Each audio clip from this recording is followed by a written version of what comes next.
Good day, everyone, and welcome to the best moment of our week, the IPNSIG Academy. My name is Alberto Montilla. I am board member of the IPNSIG. As we go to the presentation today, let me tell you a small story. I was on a party this last week, and while meeting one of my friends, he asked me about the endeavors of my company, and I was talking about testing in the ISS, and I was talking about our projects for Lunar communications, and he asked me a question that made me think what companies are working to try to not only get us to the moon, but to provide communications to the moon. And this question, or the answer to this question, is central to our topic today. Today, you're going to hear how a global company, KDDI, with their Vision 2030, aims to support our endeavors and our communications on cislunar space. So please pay attention because the story is fascinating. With that, I'm honored to host an incredible leader, Shuichi Chimura. He will be presenting us from the KDDI perspective, lunar communications for the Artemis program. Shu is the strategy lead of space business and technology at KDDI Corporation. He is currently overseeing lunar navigation and communication projects, including 3GPP, also known as mobile technologies on the moon. And before joining KDDI, he was engaged in research with regards to lunar-based structures at JAXA, the Japanese Aerospace Exploration Agency, and also served as JAXA flight director of the International Space Station and led the flight controller team in the human space program. Shu earned a master's degree in aeronautics and astronautics from the University of Tokyo. Shu, welcome to the IPNSIG Academy, and thanks for being with us today. Floor is yours. Thank you, Alberto, and thank you, everyone, the audience, for having us.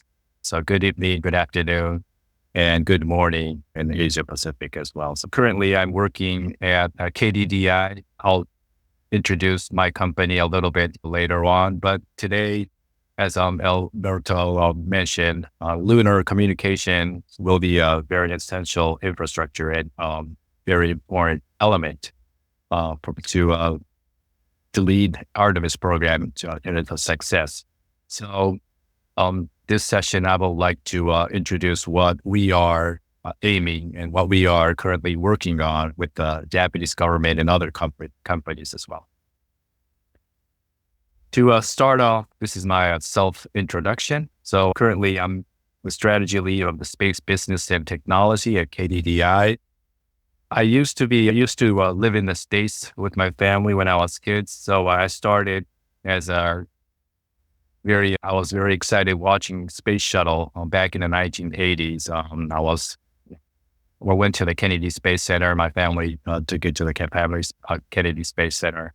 So I was really crazy about space. And one day I'm still dreaming about going to outer space as well. So this is how I started my space career. And when I was at graduate school, I went to the JAXA Sagamihara campus, which studies on various kinds of science. And my research theme was to study on the lunar base, human lunar base. So I was trying to design a lunar base that I will be living in the future. And after graduation, I went to a JAXA Scuba Center to be part of the human space program, which you can see at the very bottom. International Space Station, I was doing both the training and also the operation as well. And I was one of the JAXA flight directors of the International Space Station. I enjoyed my job very much, working with the astronauts and also other flight controllers all over the world and the instructors. It was a great moment, but it was great fun for me. But I thought I should spend my rest of my life trying to contribute to use this space technology to solve issues on Earth as well. So like space business. So that's why I moved to a company, KDDI.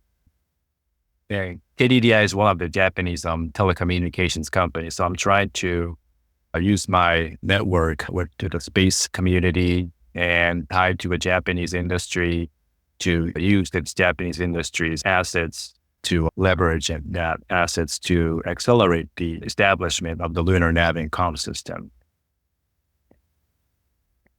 So who we are, KDDI, again, is a telecommunications company like AT&T and Verizon and Orange and Global.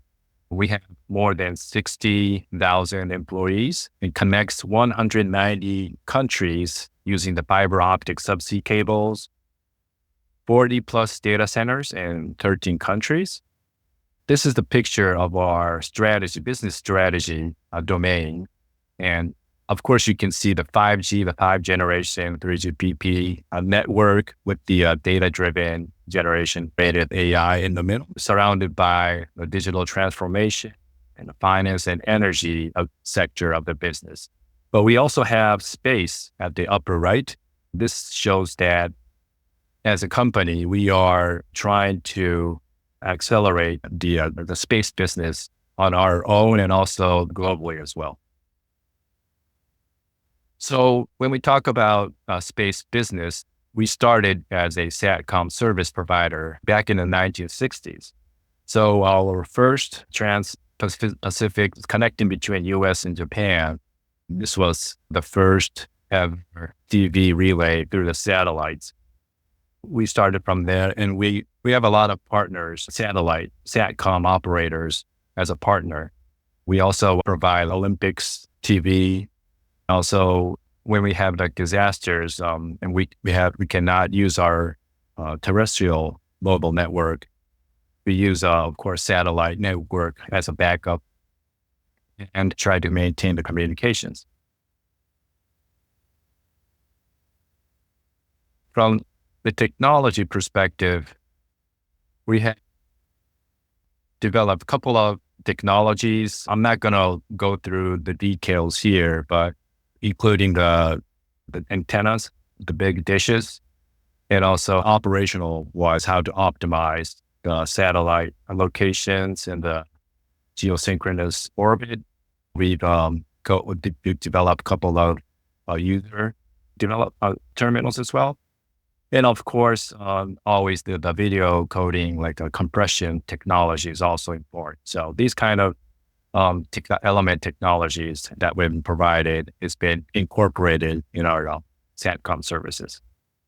We have a very large heliport at the western part of Japan, in Yamaguchi Prefecture. Nearly 20 antennas, including these 30-meter plus dishes. We've been operating since 1969, which I guess is the Apollo 11's landing on the lunar surface. So it's really had a long history. When we talk about SATCOM services, we are partnering with SpaceX since 2020 to provide Starlink services in Japan. Well, the role for us in Japan was to support SpaceX from the regulatory perspective. Of course, they need a license from our government. We also do need to do the coordination of the spectrum as well. And of course, we need land to put the ground stations on the Japanese property. So those kind of stuff, technology, the ground segment support and also regulatory perspective, we've been supporting SpaceX. And that's why we became the first partner in Japan providing Starlink. This slide shows the actual use case in Japan. So we've been using it as a business to provide SATCOM high data rate services at the construction site, and also like support the remote monitoring of the infrastructures and use it in a disaster situation to provide communication to the drone or the quadcopters that will deliver medical equipments to the site as well. We also provide communications through our ship. We own 2 ships like on the picture. Also, I provide communications for the customers who will like to go abroad on the ship or boat and provide Starlink services. We also are doing a proof of concept type of experiment right now to provide a direct-to-cell service in Japan. Hopefully, well, no later than December 2024 this year. I guess it was last week, but we've announced that we did a test or the experiment about the proof of concept type of test in Japan, and it was successful. So hopefully we'll be able to start service in Japan as well. That was a couple of background of what we're doing about space communications. I mentioned that we started our history back in 1960s. We're trying to expand that to the moon as well. So hopefully we'll be able to provide moon to Earth or Earth to moon direct communications starting from like 2028, and also the 5G on the moon as well. When we talk about lunar communication service, there are 3 segments. Number 1 is if the spacecraft is within the sight from the Earth, we can use our ground stations like our 20-meter dish, legs compliant antenna dish to provide the communications between moon and Earth. So it's going to be DTE, direct to Earth type of communications. If the spacecraft is orbiting or traveling on the far side of the moon, we need a relay comm satellite that will be orbiting around the moon to provide communications on the far side.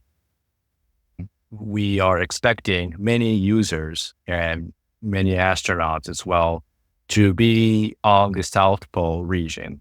There'll be a lot of nodes on the South Pole, and it will require high definition live video streaming as well.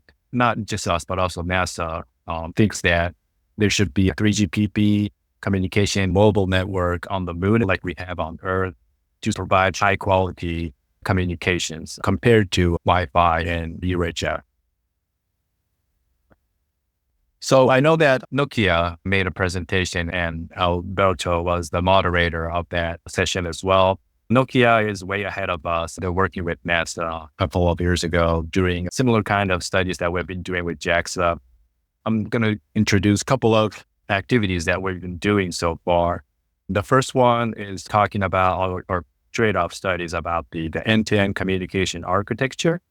We've been partnering with, of course, JAXA, but also other satellite operators, Japanese startups, to think about start from what will be the requirement, who will be the users, what will be the requirements, would it be audio or video, and how frequent that we will need the communication.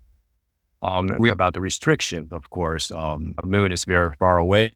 The satellite size will be limited because the launch cost is not cheap. So we need to think about how many satellites that we will be able to launch, as well as what kind of orbit will be the most efficient orbit to provide the relay comm as well. There's a ground station, there's an Earth orbiter, which is basically going to be orbiting or have the geosynchronous orbit. We also think about optical communications versus the RF communications or the mix of that as well. So there are a couple of trade-off studies that have been going on. NASA and ESA are doing the same thing as well. And on the right-hand side, we've done an initial study of how to establish a mobile network. When we say establishing a mobile network, we're not just setting up a base station that can cover like 10 kilometers in diameter, but we also need to think about the joint operation with the Lunar relay satellite and the direct comm with Earth as well. So as I mentioned in the previous slide, we need to combine these 3 segments: the ground station on Earth, a relay satellite orbiting around the moon, and the mobile network on the moon. So when we say lunar communications, we need to think about using all of the assets or elements to provide services and switch the communications services. So we need to think about those kind of orchestration type of thing. Radio propagation, I think Nokia also mentioned, and they are also studying about this. And NASA is also studying about this. I know about that as well. But KDDI been doing this from like 3 years ago, I guess. We use the regular simulant, and basically we measured a couple of how it reflects the RF emission and a couple of patterns. Based on those measurements, we have developed a simulation model using the digital elevation map of the moon and simulating that. What if we set up a base station, like a 10-meter high base station or 20-meter high base station at this particular location? What kind of coverage we'll be able to have, and how the data rate will be as far as the astronauts or the rover walks away or moves away from the base station. This is the future image of the lunar 5G comm. So I just put the 5G antenna tower on the moon's surface, and I don't think this is going to happen in the 2020s. Somewhere in mid-2030s, hopefully we'll have this kind of image as a real picture. I guess we're going to first start with setting up an antenna on the HLS, the human landing system, on top of the lander. And then when we find a permanent location on the moon, I guess we'll be able to set up a lunar tower. But this is the future image. As I mentioned, this is not going to be just a communication service using this 5G antenna, but we will need to combine the communications from the Earth and also the relay satellites as well. I guess it was mentioned in Nokia's presentation as well, but why we are trying to develop this kind of infrastructure or provide the service is because if you imagine the astronauts walking on the moon, if we don't have this 5G antenna, they will need to carry like a 50 centimeter or 17 centimeter antenna dish to communicate with the satellites and the Earth as well. And that is not realistic. So instead, we have it, the smartphone in the pocket, like the same fashion. It will be more convenient, and it will provide more high data rate as well. Since the lunar orbiter will be orbiting like 7,000 kilometers above the lunar surface. So if you want higher data rate, it will be better to have the communication infrastructure on the moon as well. There are some discussions whether we will have like the 5G base station or antenna on the rover as well. It really depends on how far we would like to travel from this permanent base station or the antenna attached on the human landing system as well. It depends on the use case and also what kind of comm requirements that we have. So here, I'm going to show a video. I hope it will work. We've been doing the desktop research as well, but we've been doing our proof of concept type of demonstration. And this is the video that we took with our partner, GTI. GTI is a wonderful robotics startup, and we've been partnering with them since last year. They're very good at developing this inchworm type of robots and also rovers as well. Here's the 5-meter high base station that has been built only using the robotics. So we've been assuming that no astronauts or no crane or like excavators will be on the moon at the initial phase. We need to think about how to set up a antenna. This white pole is antenna, and it has been latched. And after the establishment, we're going to do like a connection. You'll see the light will be turned on like this. We also did this assembly demo as well, so that we can do the R&R or the replacement in the future if we need to replace the antenna as well. So this module type of structure will help us in the future, just using the robotic technology as labor instead of the astronauts, to assemble and disassemble and do the replacement if it doesn't work. That kind of Instead of those kind of technology perspective, we also need to think about the spectrum as well. And I know that the audience that is joining tonight or this morning is aware of this, and they are, I guess, more experts than myself. But we're following the SFCG, the Space Frequency Coordination Group's activity. And we've been following also the LunaNet interoperability specification documentation as well. And the ITU activities as well, which is going to be in the next slide. We are aware that the WRC 23 last year, there was an agenda proposed from the CTEL for the Northern Southern America region to study about using the frequency bands on the moon, and also not just on the lunar surface, or between lunar orbit and the lunar surface as well. And that includes a couple of spectrums that we use on the ground as well. Basically, we support this proposal. It covers the spectrums that we use on the ground. So it will be easy for us to apply the 3GPP standards as well as our knowledge and also technology that we've developed on the Earth as well. Hopefully this study will go as expected, and hopefully we'll be able to use these spectrums on the moon and also in between the lunar orbit and the lunar surface as well.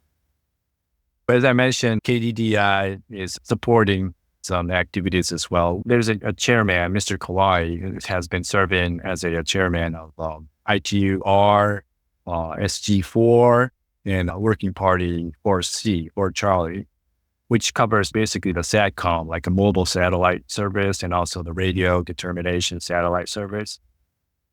And we've also been supporting the SG7 community to discuss about the lunar spectrum as well. Okay, a couple of more slides. Although Nokia and NASA and also ourselves and JAXA have been studying about how to develop and provide communications on the moon, there will be a couple of discussions from other perspectives as well. This slide shows a couple of discussion topics or area of interest. If we were to apply the internet protocol that we use on Earth to the moon to Earth communications, there will be discussions about how to route and maybe how to provide the address schemes like the routing protocol and a multi-domain network, whether we need to think about combining the lunar surface communications, which hopefully will be like the IP, and between the moon and Earth, which I guess the DTN or the bundled protocol type of protocol has been discussed. And on Earth, we use the IP protocol. So how to combine these, how to orchestrate those different protocols will be a topic as well. On the transport layer, we'd also need to think about the timeout and the congestion, how to control the congestion or the flow, of course, that we do on Earth. Earth and Moon are far apart. It takes about 1.2 or 1.3 seconds one way in between Moon and Earth. So if we just try to apply these protocols that we use on Earth, maybe we will be experiencing a timeout as well. Since I've been working as a International Space Station flight controller, I know that there are like TDRS handovers, and so there are expected loss of comm time frame, like 10 seconds loss of comm when we hand over from one TDRS satellite to the other TDRS satellite. I'm expecting that it will happen between Moon and Earth communication. If we have direct communications and if we use a couple of different lunar orbiters as well. I'm not an expert on this field, but my colleague and I would be discussing about this. And if we were to apply the internet protocol that we use on Earth, some technology will not be able to deal with this expected or scheduled loss of comm and treat it as a failure or something. So how to apply this kind of protocol that we use on Earth will be an application protocol. I guess there will be a couple of issues as well. It depends on the application, but one example is that if astronauts want to play a video game on the moon as a part of the entertainment, and they want to do a video game that communicates with Earth, it will be, of course, a delay. And so how to think about the application service will be another issue as well. Of course, the clock synchronization will be a huge topic. So when we talk about service level, there are a couple of issues that we need to discuss and think about from the technology perspective as well. This is my last slide. I've been introducing our initial activity that we're working with JAXA and other companies on from a couple of years ago. Hopefully, we'll be able to develop a lunar surface communication infrastructure and start providing services in like 2030, maybe. But the point here is that it will not be easy for just one company in one country to develop lunar communications, not just the lunar surface communications, but also the entire lunar communication elements, including the ground stations and the lunar orbiter as well. So interoperability would be the key element in order to establish a huge infrastructure like communications to contribute to the Artemis program. I know that LunaNet would be a very good standard or guideline how to develop this kind of infrastructure so that any users, like there's a rover running in between our network and also other 3GPP communication service providers network. So like the roaming on Earth, the driver of the rover will not need to think about changing the communications technically. They just walk through or run through, drive through one service area to another service area, and they'll still have the communications maintained. So that kind of is the picture that we need to establish. And from the Japanese contribution, Japanese telecommunications provides high quality communication service in Japan. Japanese customers are very demanding in a good way about the communications service quality. So from the QoS perspective, we've been jointly working with the vendors at the initial stage of the development of the 4G, 3G, and the 5G as well, including the chipset development to provide a high quality service, the mobile network service. Hopefully we will leverage that kind of knowledge and experience to this global effort. And hope in the future, contribute to the EVAs and also providing wider coverage, cooperating with other service providers and redundancy as well. And maybe higher throughput by the carrier aggregation and more precise PNT. It will be better to have not just one base station, but more than two. Okay, so that's it for my presentation. I guess I'll give it back to Alberto and take some questions. Thank you for the presentation. I see questions coming through. Let me start with one. KDDI has an extraordinary history starting from satellite communications to mobile networks on the way from 3G, 4G, 5G, and now with their 2030 vision, aiming to continue expanding on that, going to the moon. KDDI being a service provider, are there any initial learnings on the operational side? For example, I got amazed by the video and the partnership with GTI because, for example, my first job, I had to climb on the towers with the tower person to basically move antennas up and down, tilting, etc. I see the operational advantages of, you're on the lunar surface, better this stuff installed itself. So are there any initial operational learnings from your initial prototypes or just from the KDDI heritage? Thank you for the great question. So there are a couple of lessons learned from this demo and other studies as well. The main topic that we've been thinking of is how to jointly operate the base station and also the lunar orbiter and also the direct moon type of different elements. But when we talk specifically about the demo, it really depends on the lunar surface. This is like a 5-meter tower, so it's not that difficult. Well, actually, some kind of issues happen during this demo as well. But if you were to build it higher or the taller tower, we'll have to have a stable base on the lunar surface to establish that kind of a higher or a taller base station.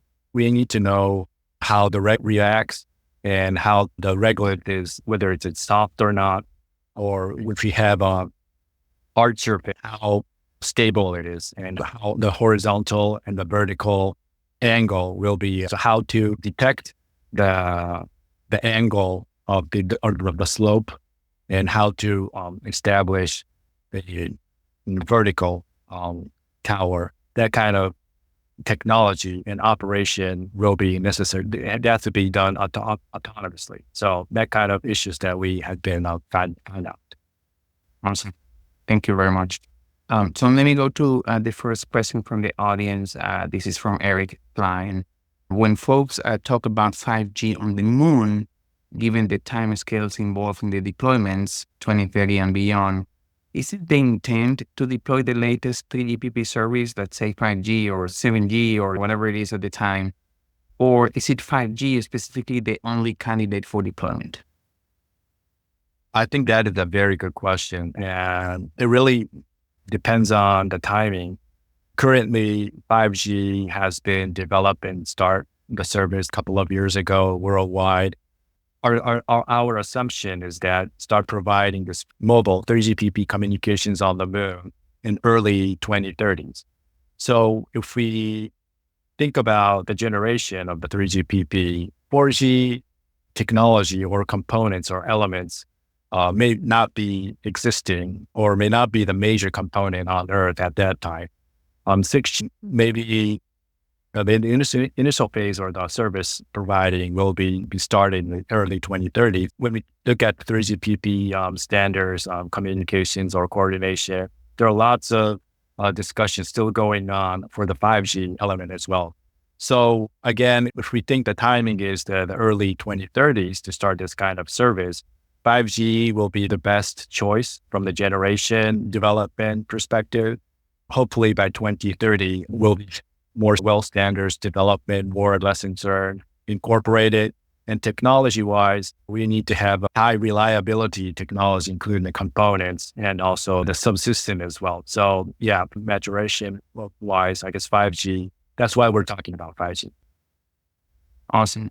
Thanks for that. And if I may add, consider that also at least the plans from NASA. I think that one of the goals is to replace the existing user communication architecture, which is decades old and use basic UHF, push to talk for that matter.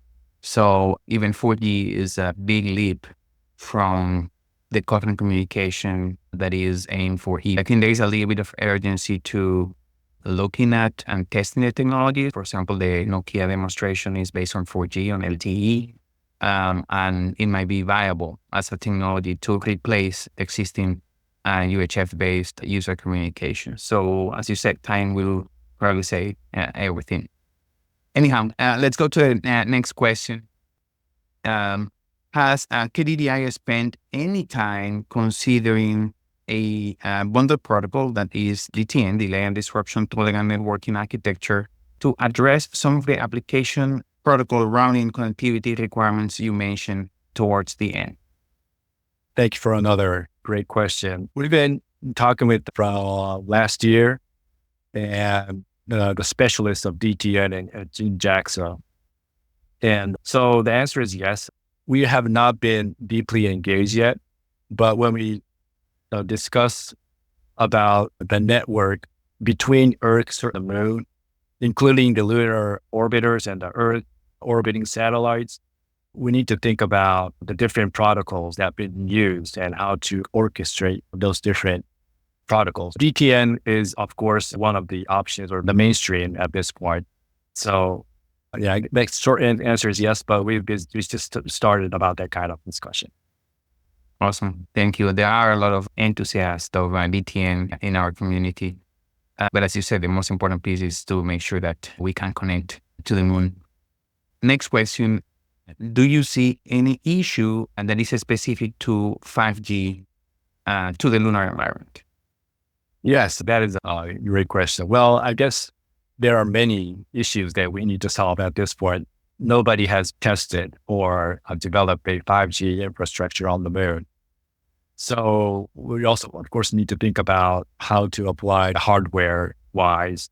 Need to make it more light and more low in power consumption and how to deal with the radiation, those kind of hardware issues as well. Of course, one of the issue or the topic that we've been talking internally is which type of 3GPP standards they will be applying for this lunar operation. There are many, thousands or more than tens of thousands type of standards, I guess. And if we simply just try to put all of the standards that has been incorporated into the system, that'll be easy for us because we just need to think about whether the system will be able to handle the lunar environment physically. But if we want to make the system smaller, and also if we want to add some kind of specific standard or functionality, then there's another discussion there how to minimize which standards we need really to pick to make the system more simple in reliability.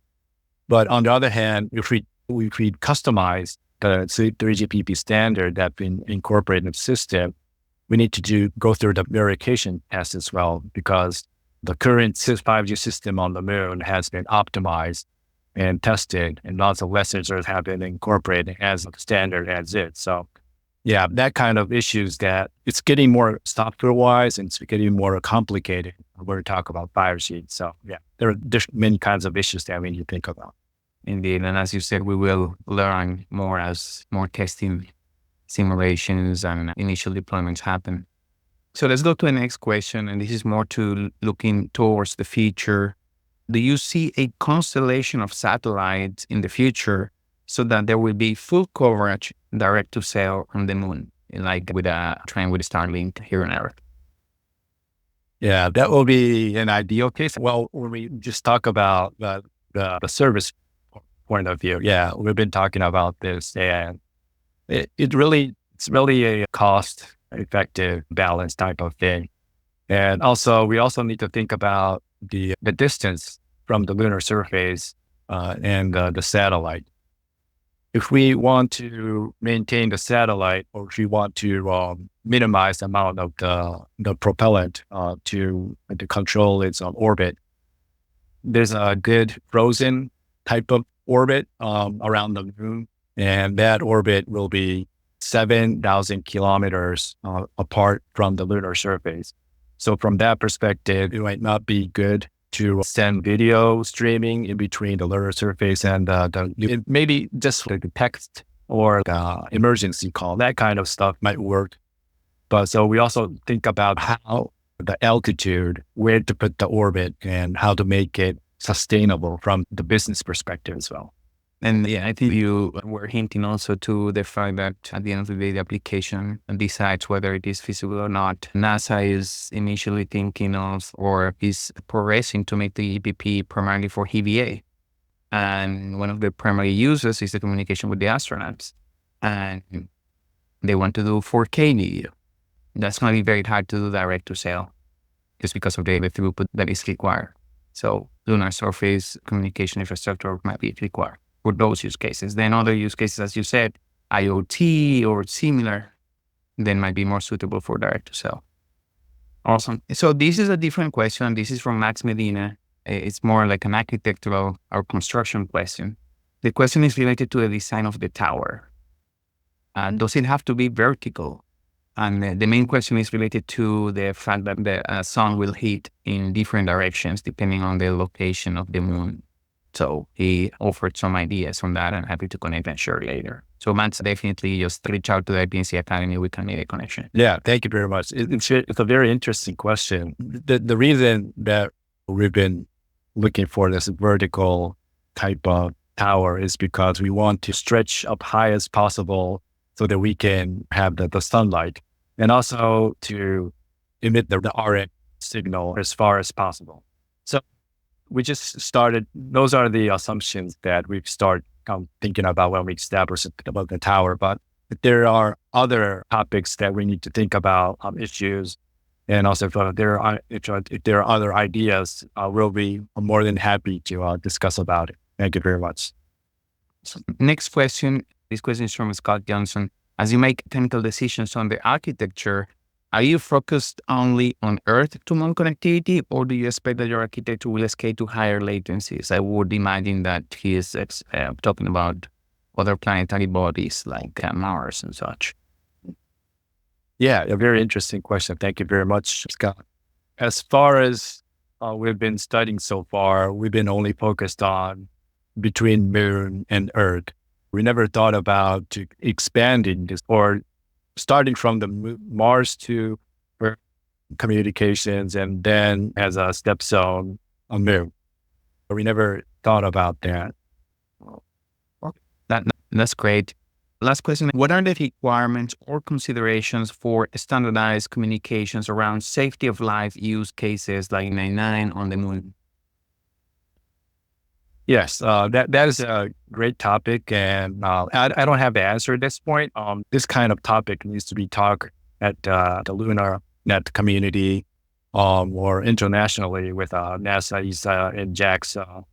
I know that there are search and rescue type of functionality that will be incorporated or required at the LunaNet infrastructure.